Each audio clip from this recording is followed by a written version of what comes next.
And this is, the most fiscally irresponsible budget I think that you could imagine. And so that's another context for what the work you and the governor have been able to do in your tenure, is to do all of this while you're still balancing budgets and delivering for people.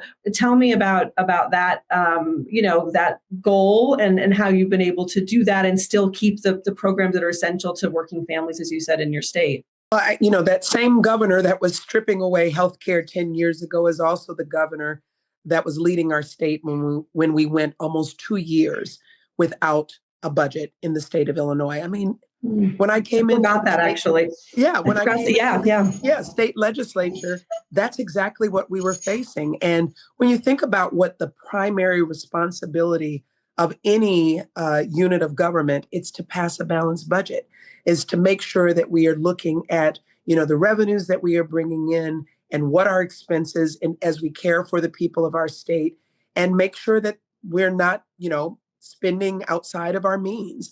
And but unfortunately, with almost 2 years without a budget, it caused so much damage. I mean, people weren't sending their kids to our colleges and state universities because they weren't sure if they were going to keep their doors open. It really shred our social service safety net. And there were just so many ways that so much damage that was done. And I think when I look at what's happening in Washington, I see something that is very familiar to what that looked like here in Illinois before we took office. But under the Pritzker-Stratton administration, we prioritized fiscal responsibility and demonstrated that Democrats are the party of fiscal responsibility. I mean, we have now passed 7 consecutive balanced budgets. We have seen 9 credit rating upgrades. We started with a rainy day fund with, I think, less than $60,000. And now we have continued to increase that and make sure that we have funding, $2 billion plus of funding that's available as needed to help in an emergency. It's not enough, and we're going to keep doing more, but every year we've been building that.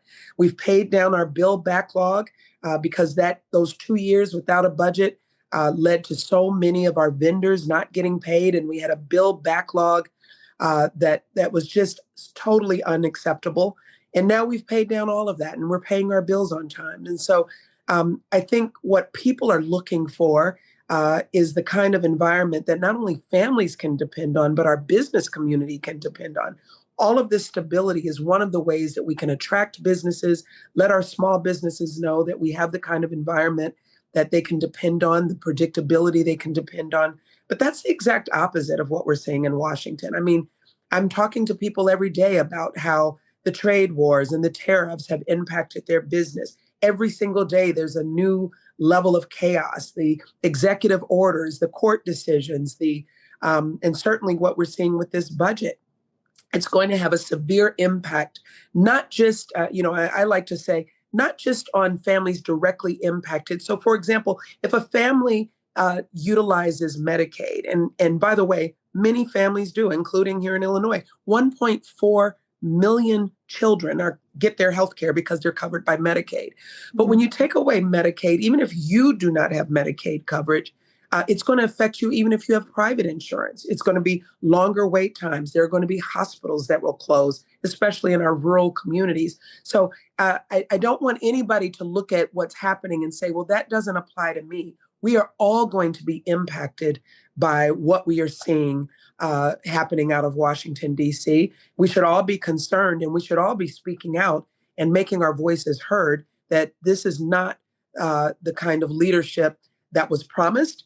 These are broken promises, and I think this is a time for us to be courageous.